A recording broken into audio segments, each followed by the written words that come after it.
My brother tore apart my 5-year-old son's leg brace at the family picnic and called him dead weight. My parents rushed to defend him, let him limp. That brace was wasted on him. I picked up my son, said, "I understand," and walked out. By 6 a.m., my mother was at my door, begging me. The Velcro made a sound like a zipper on skin. One long rip, then a crack of plastic as the reinforced ankle hinge tore out of the molded shell. My son's leg brace folded sideways on the grass beside a paper plate of potato salad, useless, the strap hanging from one half like a stripped wire. Micah screamed, not the kind of scream a 5-year-old makes when he falls off a swing. The kind he makes when something that holds him together gets torn away by someone bigger than him. My brother Brock stood over him, holding the brace in one hand like a piece of trash he had picked up off the lawn. 14 family members were at that picnic, folding chairs, coolers, my father's portable grill smoking on the flagstone. Every single one of them saw it. Dead weight. Brock tossed the brace onto the picnic table. That is what he is, Noelle, and everybody at this table knows it except you. You strap that brace on him and drag him to every cookout like he is your project because your marriage failed and your desk job reading other people's injuries is the most exciting thing in your life. Your husband saw it. I see it. Mom and Dad see it. You need that boy broken because without his limp, you are just a divorced woman with a clipboard and nobody waiting at home. Take the brace off. Let him fall. Let him figure it out, or admit you are the one with the disability, not him. Micah was on the ground. His left leg was turned inward at the ankle the way it does without the brace, the way it has done since birth. The way 2 surgeries and 3 years of orthotics have been slowly correcting. He was 5 years old, and he was looking up at his uncle, and he was trying not to cry, because he had already learned that crying in this family gets you called soft. My mother spoke first. Let him limp, Noelle. That brace was wasted on him. Your brother sees what you will not. That child needs to toughen up, and so do you. My father nodded. He did not say a word. He did not have to. He flipped a burger on the grill and looked at the sky like his grandson was not sitting in the dirt with a bare leg and a face full of tears. I picked up Micah. He wrapped both arms around my neck and buried his face in my shoulder. The brace was on the table. The Velcro strap that held the ankle joint, the gray one with the frayed edge, had landed in the grass 6 feet away. I walked over to it, bent down with my son on my hip, picked it up, put it in my jacket pocket. Then I looked at my mother, my father, my brother. 14 family members around that table, and not one of them had moved. Not one of them had said that is enough, or give the boy his brace back, or even Brock, sit down. 14 adults, and the only person who had touched my son in the last 3 minutes was the man who tore his brace apart. I understood 3 things in that moment, standing on the grass with a Velcro strap in my pocket and my son's tears soaking through my shirt collar. First, that this family would never protect Micah. Second, that the money I had been sending for 6 years had purchased nothing except the right to be insulted in front of my own child. Third, that 3 months ago, a colleague had mentioned a workers' compensation case involving my brother's employer, and I had let it sit because I did not want to know. Now I needed to know. I understand. I walked to my car. I buckled Micah into his car seat. His left foot hung at that angle, the one the orthopedist calls 15 degrees of residual varus, the one the brace corrects to 0 over 8 hours of wear. He was missing one shoe. The other was still by the picnic table. I did not go back for it. The drive home took 22 minutes. Micah fell asleep before we hit the highway. His breathing went shallow, and his fingers were still curled around the collar of my jacket, and in the rearview mirror his bare left ankle looked smaller than it should have for a boy his age. I had been the family's financial floor for 6 years. Since the divorce in 2019, since the moment my parents decided that a single mother with a stable paycheck was the safest person to lean on. The math had gone one direction. property taxes on their house, $4,200 a year for 6 years. That is $25,200 I will never see again. Brock's truck insurance, because his license had 2 points and his rate tripled, $2,800 a year for 4 years. That is $11,200. My parents' medical copays, prescription pickups, the emergency root canal my father needed and could not afford, the memory my mother's doctor ordered and her supplemental plan would not cover. Another $8,400 across 5 years. Grocery runs I covered when Vera said the cupboard was bare, $3,600 over 3 years. The plumber I paid when their water heater burst. The $1,800 furnace repair the following winter, a $600 tow when Brock's truck died on the interstate. Direct cash transfers, $200 here, $300 there, always for something urgent that turned out to be something Brock needed.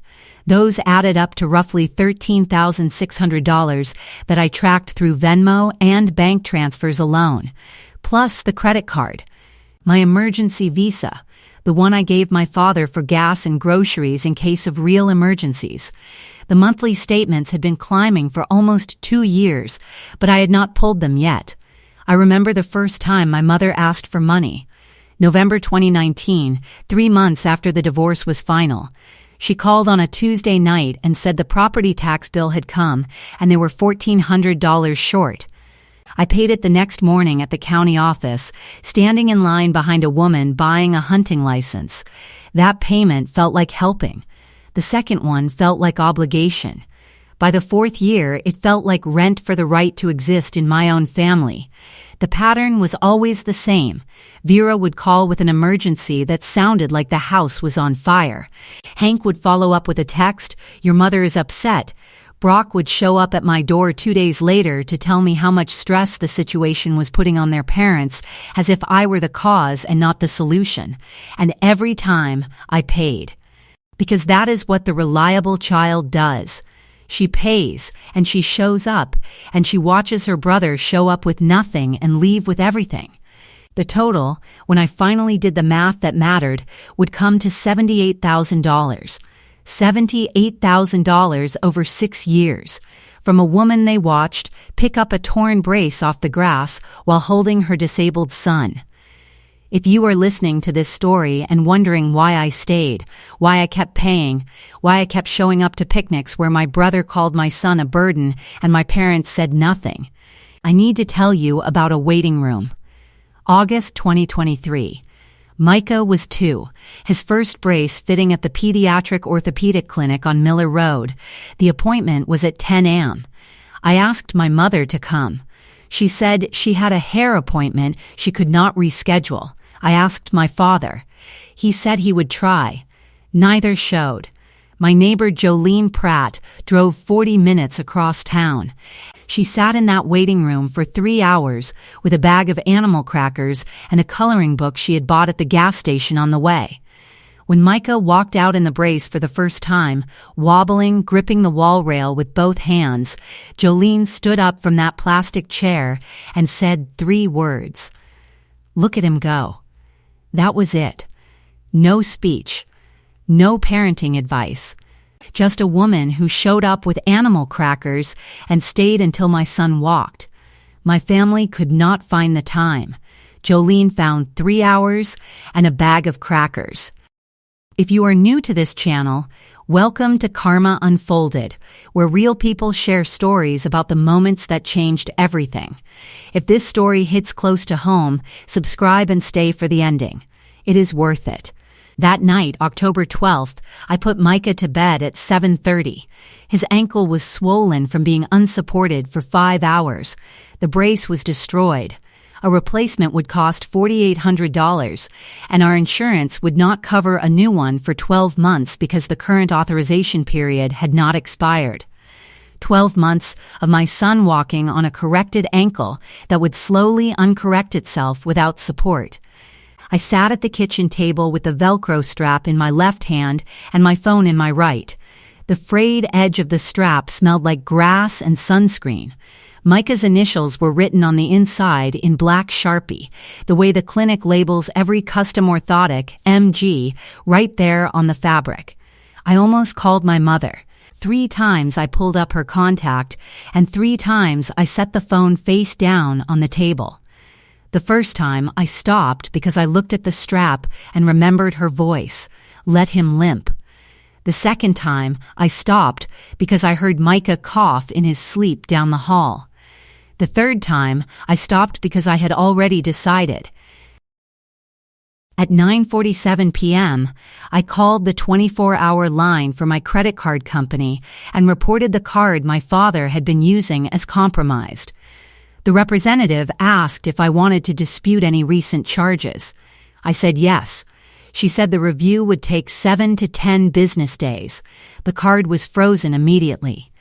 At 10:15 p.m., I logged into the insurance portal where I had been paying Brock's truck policy for 4 years. I submitted a cancellation request effective in 30 days. Brock would receive an email notification within 24 hours. At 10:22 p.m., I sent one text to the family group chat. 4 words, "The payments stop tonight." Then I turned off my phone. I put the Velcro strap in the drawer beside my bed. I checked on Micah. His foot was turned inward against the mattress. I straightened it gently, the way the physical therapist showed me. He did not wake up. At 5:58 a.m., my doorbell rang. By 6:02, it rang 3 more times. I opened the door in sweatpants and a t-shirt with Micah still asleep behind me.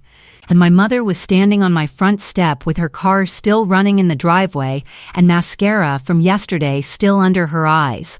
"What have you done?" Not a question. A demand. Which part? The card. The insurance.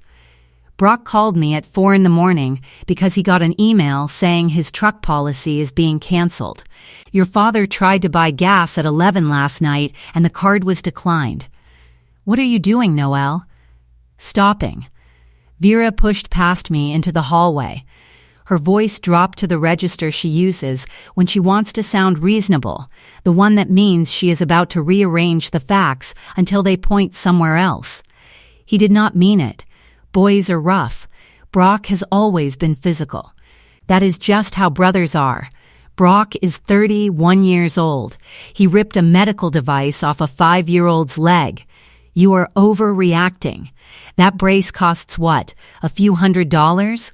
We can all chip in, $4,800, and insurance will not cover a replacement for 12 months. Her face shifted. The reasonable voice disappeared. Then you should have been watching him more carefully. If that brace is so expensive, why did you let Micah run around near Brock? Micah was sitting in a chair eating a hot dog. Brock walked over to him and tore it off. You were 10 feet away. You saw it. Vera sat down at my kitchen table without being invited. She looked at the Velcro strap sitting in the middle of the table where I had left it. She did not pick it up. Your father needs that card, Noelle. For what? She did not answer that. She looked at the strap again, then at me. We are your family. You cannot just cut us off because of one bad afternoon. Which part of the afternoon was bad, Mom? The part where Brock called your grandson dead weight, or the part where you told me to let him limp? She left at 6:40 without answering.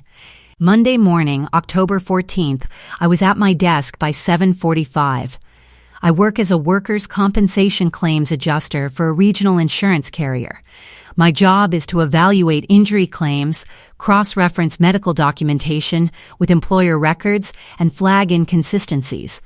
I process approximately 20 cases a month. I know what a legitimate claim looks like on paper. I know what a fraudulent one looks like, too. 3 months earlier, in July, my colleague Paul had flagged a case on his desk involving a landscaping company called Ridgeline Outdoor Services. He mentioned it at lunch because the claimant's description of the injury matched a pattern we had been tracking: vague mechanism of injury, single witness incident, delayed reporting. Paul said the employer name sounded familiar to him, but he could not place it. It sounded familiar to me, too. Ridgeline Outdoor Services was the company my brother Brock had worked for before his alleged back injury in March 2024. On Monday morning, I did the one thing my training and my licensing require. I walked into my supervisor's office, disclosed the relationship, and referred the matter to our Special Investigations Unit. I did not ask to see the file. I did not open it. I recused myself and submitted a written tip. The claimant Brock Allen Garrick is my brother. I have reason to believe the claim is fraudulent based on his continued physical employment. What I did do on my own phone during lunch was open Brock's public social media. That required no file access and no company system. It took 4 minutes to find what I needed, a photo from August 2025, 2 months before the picnic, showing Brock carrying a stack of flagstone pavers on a residential patio job. The caption read, "Another day, another dollar." The pavers were 80 pounds per stack. His claim said 10. There were 6 more posts from the same summer, all showing physical labor. All geotagged to residential addresses across the county. One showed him lifting a wheelbarrow loaded with gravel. Another showed him on his knees laying brick edging along a driveway. I screenshotted every post and forwarded them to the CU intake email that afternoon. The CU moved fast. Within 72 hours, they had pulled Brock's claim and flagged it for the State Department of Commerce and Insurance. 3 days later, an CU analyst contacted me as a witness, not as an adjuster, but as a family member with knowledge of the claimant's physical activity. During that interview, I learned the details of Brock's file for the first time. The claim was a negotiated permanent partial disability settlement, $42,000, based on a certified 10-pound lifting restriction for a lumbar strain at L4, L5. Filing date, March 18, 2024. Disbursed June 2024. Claim status, closed. The settlement rested on a sworn affidavit from a witness, Vera Ann Garrick, my mother. The affidavit stated that Vera had been present at the family home when Brock returned from the job site, that she observed him in visible pain, and that, in her estimation, he was unable to lift, bend, or carry objects exceeding 10 pounds. My mother signed a sworn legal document supporting my brother's disability claim. The same man whose sworn restriction said 10 pounds had spent the summer carrying 80-pound pavers and then used both hands to tear apart my son's prescribed brace while standing over him. But the SUE analyst told me something else, something that turned the affidavit from a bad judgment call into a criminal act. Ridgeline's GP's vehicle log showed that Brock's company truck never entered the claimed job site on March 18, 2024. He was not at the location where he said the injury happened. And Vera's own phone records, pulled by the SUE through a carrier subpoena, placed her at a church luncheon 30 miles away during the 2-hour window when she swore she was at home watching Brock arrive in pain. She was not there. She could not have seen what she described. The affidavit was not a mistake. It was fabricated. I closed my personal credit card account on my phone and pulled 18 months of statements. What I found made the workers' comp file look small. Hank Garrick, my father, had run $14,200 in charges on my emergency visa over 21 months.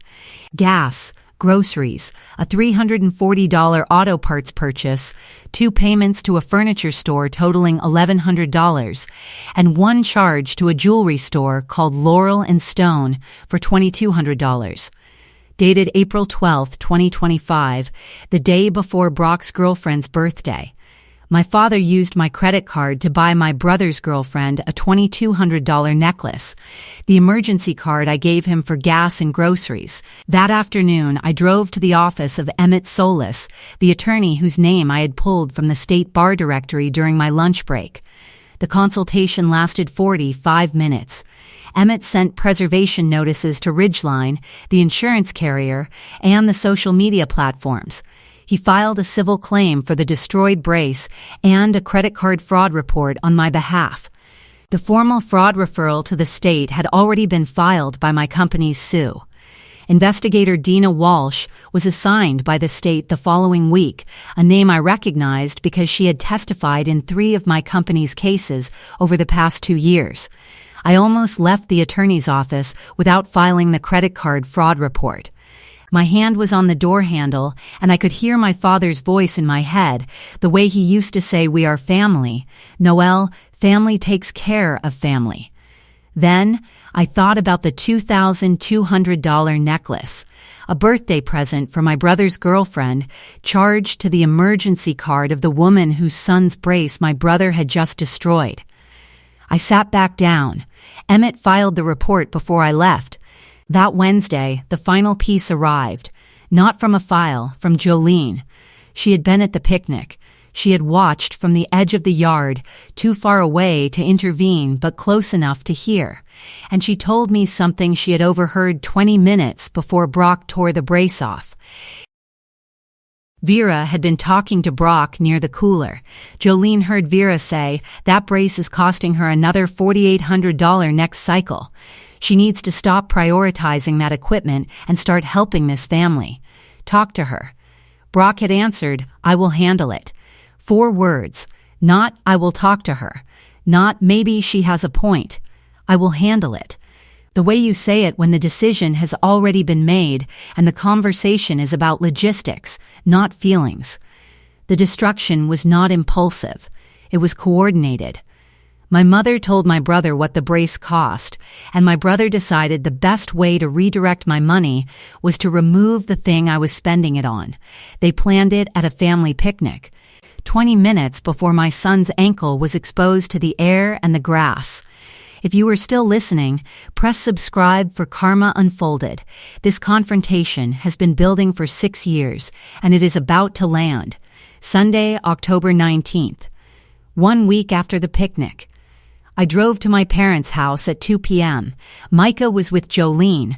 The Velcro strap was in my jacket pocket. My phone had Emmett's number on speed dial, though I did not expect to need it. Vera opened the door.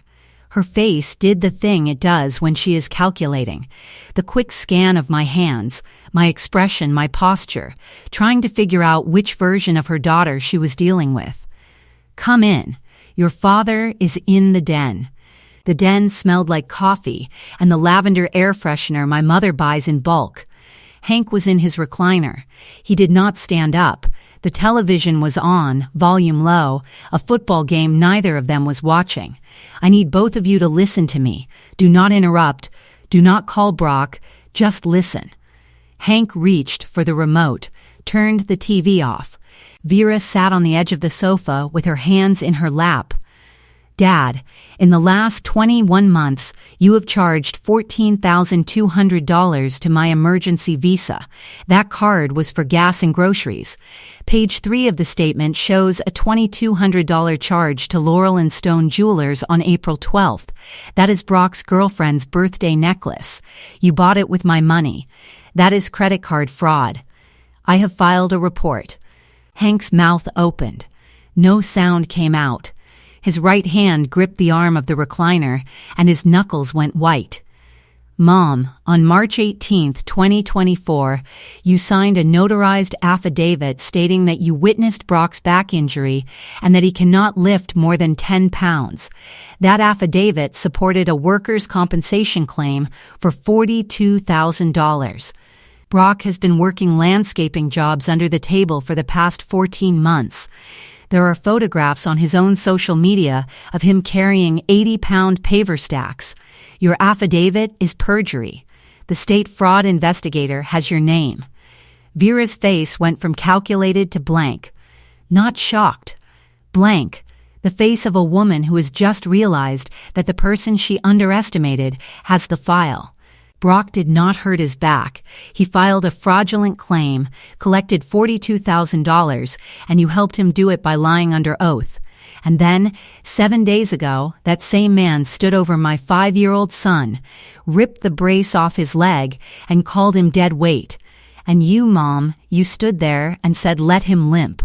The front door opened. Brock walked in. Vera had texted him. I had expected that.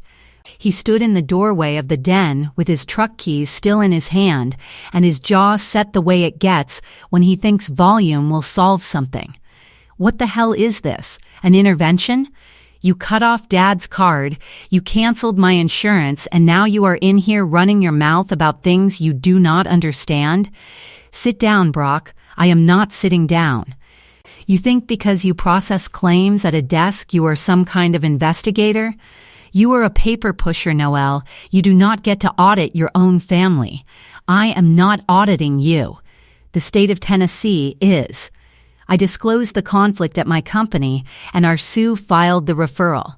Case number FI, Tomo 25 08841. Investigator Dina Walsh has your file, your payout records, your employer's payroll log showing 0 reported wages, and 14 photographs from your own social media showing physical labor your claim says you cannot do. She has Mom's affidavit. She has the GPS log showing your truck was never at the job site on March 18th, and she has Mom's phone records placing her at a church luncheon when she swore she was watching you limp through the front door. Brock's keys slipped from his hand. They hit the carpet without a sound. His jaw loosened. His shoulders dropped 2 inches. His eyes moved to Vera, then to Hank, then back to me. 3 physical tells in 4 seconds. Hands, posture, eyes. I have watched claimants do this in deposition rooms. The moment the file is real and the exits are closed. You reported your own brother. You tore a medical device off a disabled child. My son. You called him dead weight. You collected $42,000 on a disability you do not have. Mom lied under oath to help you do it. Dad has been stealing from my credit card for 2 years to fund your life. Every crime has a consequence. That is not a family opinion. That is the law. Brock tried 4 things in the next 90 seconds.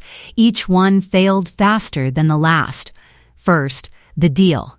Okay, fine, I will pay you back for the brace. I will write you a check tonight. Just call off the investigator. The investigation is not mine to call off. It belongs to the state. Second, the redirect. This is about the card, right? That is Dad's problem. I did not know he was using your card. Take it up with him. The $2,200 necklace was for your girlfriend. On my card. Authorized by Dad. For your relationship. You knew. Third, the threat. His voice dropped to something he probably thought sounded dangerous. If you go through with this, you will never see this family again. Not holidays, not birthdays, not anything. You are choosing paperwork over blood. Brock, I have been choosing this family over myself for 6 years. I am choosing my son now. Fourth, the appeal to my father. Brock turned to Hank. Dad, say something. Tell her she is being unreasonable. Hank looked at his son, then at the floor, then at his own hands. He did not speak. Vera stood up. Noel, please, we can work this out. We are a family. Families make mistakes. A mistake is forgetting a birthday. This is fraud, perjury, credit card theft, and the deliberate destruction of a child's medical device.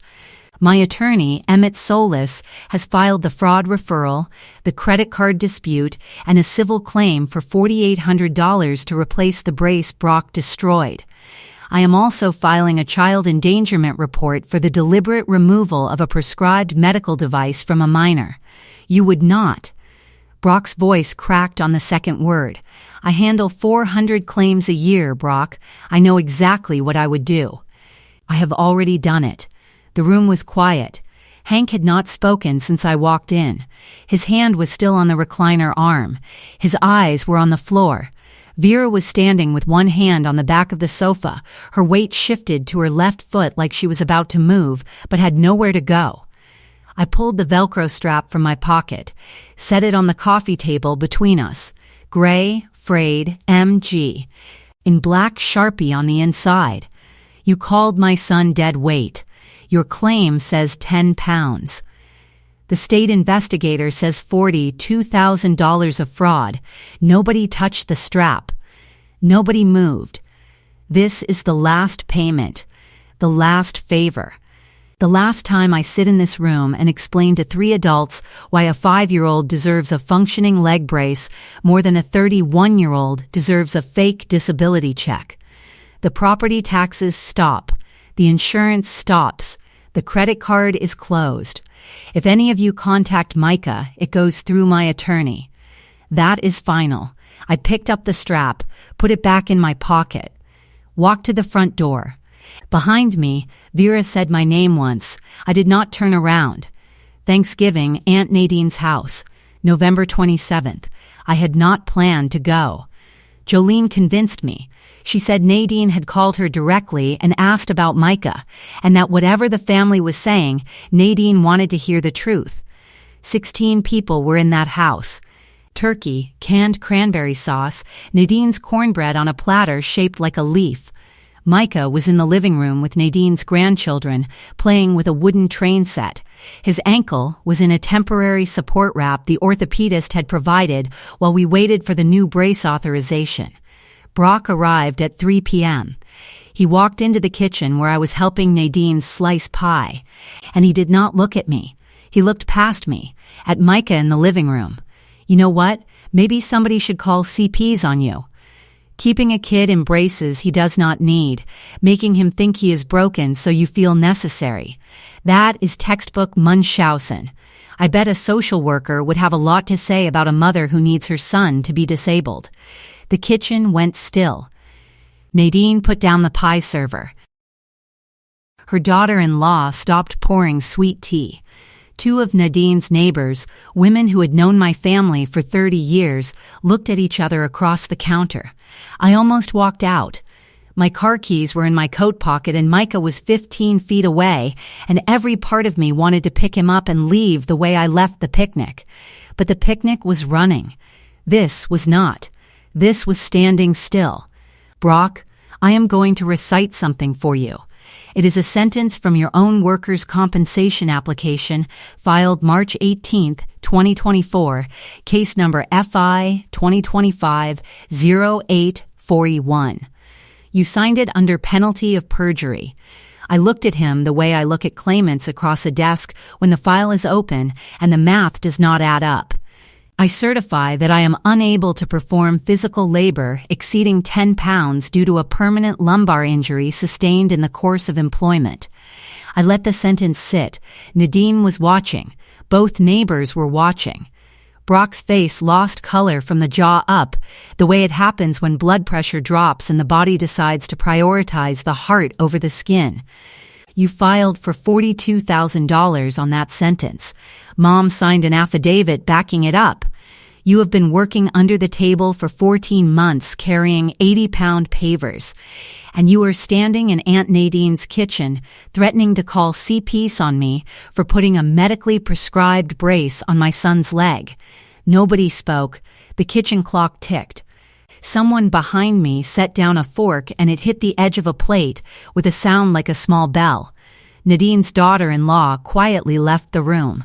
One of the neighbors, a woman named Carol, who had known my mother for 25 years, looked at Brock with an expression I can only describe as the face you make when you realize you have been standing next to a stranger the entire time. She set her glass of sweet tea on the counter and walked to the living room where the children were playing. Nadine spoke, not loudly. She did not need to. Brock, I think you should leave. And I think you should leave without saying another word about that boy. Brock's chest was moving too fast. His breathing had gone shallow and audible. He looked at me one more time, not with anger, with the blankness of a man who has just heard his own sworn words read back to him in a kitchen full of people who believed him until 60 seconds ago. He left through the back door. His truck started in the driveway and pulled out before anyone at the table moved. Nadine picked up the pie server and cut another slice. She set it on my plate without asking. Carol came back from the living room and said, Micah wants to know if there is whipped cream. There was. The fallout did not arrive as a single moment. It arrived the way water finds cracks in a foundation, slowly, through every gap the family had been plastering over for years. 3 weeks after Thanksgiving, Brock's truck insurance lapsed. The 30-day cancellation window I had triggered in October expired, and he did not secure replacement coverage. On December 8th, a state trooper pulled him over for a broken taillight on Route 24 and discovered the lapsed policy. The trooper cited him for failure to provide proof of financial responsibility. Because the registration had already been flagged as suspended and no insured driver could retrieve the vehicle, the truck was towed. Between the tow, storage fees, reinstatement costs, and the citation penalty, the total came to roughly $1,200. Brock called Vera from the side of the road. Vera called me. I did not answer. The state fraud investigation moved faster than I expected. Dina Walsh contacted Brock's former employer in the first week of December. Ridgeline Outdoor Services confirmed that Brock had been performing cash jobs through a subcontractor arrangement since August 2024, 14 months of documented physical labor overlapping, with a claim that said he could not lift 10 pounds. The employer cooperated fully. They did not want their workers' comp premiums to reflect a fraudulent claim. Vera received a notice from the state attorney's office in January. The affidavit she had signed was now part of the fraud investigation. Her name was on a sworn document that contradicted employer GPS records, her own phone location data, the subcontractor's payment log, and 14 social media posts. Emmett said Vera faced potential criminal exposure for knowingly supporting a fraudulent claim, though restitution and probation were more likely than prison. But the charge itself would follow her. The church found out, the way churches always do. Someone told someone who told the pastor's wife. Vera had been on the Women's Ministry Committee for 11 years. She was not asked to resign. She was simply not invited to the January planning meeting. Her name was removed from the phone tree. The seat she had occupied every Wednesday evening for a decade was filled by someone else, and nobody told her it had happened until she showed up and saw another woman sitting in it. Hank's credit card fraud case was smaller, but no less specific. The $14,200 in unauthorized charges was documented across 21 months of statements. The $2,200 jewelry charge was the one that made Emmett's paralegal pause during the file review. He bought his other kid's girlfriend a necklace with the card you gave him for gas, she said, not as a question, but as a sentence she needed to say out loud to believe it. Hank was served with a civil demand for full restitution. He did not contest it. He could not afford to. And Brock, the man who called my son dead weight, the man who collected $42,000 on a back injury he never had, the man who threatened to call CPs on a mother for bracing her son's ankle. Brock's investigation was referred to the county prosecutor's office in February. The restitution demand alone was $42,000 plus a 30% penalty, $54,600 total. His truck was still in the tow lot, accumulating $35 per day in storage fees that he could not pay, because paying would require proof of insurance he did not have. His landscaping clients had stopped calling after the fraud case became public through the employer's carrier, which notified every contractor Brock had subcontracted through in the past 18 months.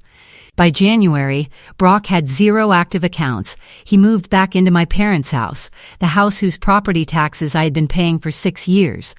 The house that now had a past due notice on the counter because I had stopped paying in October. The house where my mother's kitchen light flickered and nobody called anyone to fix it. I did not see any of this firsthand.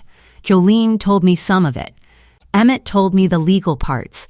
Nadine called once in December to tell me that Vera had shown up at her door asking if Nadine could talk some sense into Noelle. Nadine told her that the sense had already been talked, and Vera was the one who had not been listening. On a Saturday evening in late January, Jolene saw Vera through the kitchen window of my parents' house. She was sitting at the table with her phone in both hands. The screen was on. She had typed a text to me. Jolene could not read it from outside, but she said Vera sat there for 40 minutes without sending it. Hank was in the other room. The house was quiet. The overhead light in the kitchen flickered 3 times while Jolene watched. That light had been flickering for 2 months. I used to call my friend who does electrical work to come fix things like that for them. Nobody was coming to fix it now. The past due property tax notice was still on the counter. Envelope sealed. 9 weeks unopened. February, a Saturday morning, cold enough to see your breath, but bright enough to squint. Micah's new brace was fitted the previous Tuesday. The orthopedist had documented the destruction as a medical emergency and submitted an urgent replacement appeal to our insurer. When the standard authorization was denied on timeline grounds, Emmett connected me with a pediatric mobility fund that covers children whose assistive devices are lost or destroyed through no fault of the family. The fund approved coverage within 2 weeks. The new brace was blue. Micah picked the color himself. The playground on Clearfield Road was empty except for us. Jolene sat on the bench beside me with 2 coffees from the drive-thru and a bag of the same animal crackers she had brought to the clinic 3 years ago. Micah was on the swings. His legs pumped in that uneven rhythm that means the brace is doing its job. Holding the ankle at 0 degrees while the muscles do the work they were always capable of doing with the right support. My phone buzzed in my jacket pocket. 3 missed calls from Vera. No voicemails. She had stopped leaving them in December. My hand went to my pocket, not to the phone, to the Velcro strap. I had kept it since October. For 3 months it sat in the drawer beside my bed, a piece of gray fabric that smelled less and less like grass and sunscreen and more like nothing. Then, the week before the new brace arrived, Jolene asked me what I wanted to do with it. I told her I did not know. She took it home and sewed it into the inner lining of Micah's new brace. Stitched flat against the padding where it would never show but would always be there. A piece of the old one holding the new one together. Invisible, structural. The frayed gray fabric with MG in Sharpie on the inside. It was doing what it was always meant to do. Holding, Micah's legs caught the morning light on the upswing. The blue brace flashed and disappeared and flashed again. He was not limping. He was not dead weight. He was a 5-year-old boy on a swing set in February, flying, some weight you carry because it is yours. Some weight you set down because it was never yours to hold. My son was never the dead weight. He was the reason I finally stopped carrying them. If this story reminded you of someone you had to stop carrying, or someone who carried you when nobody else would, share it. Leave a comment. And if this is the first time you have heard a story on Karma Unfolded, subscribe. There are more stories here from people who stopped being the floor everyone stood on. Thank you for listening.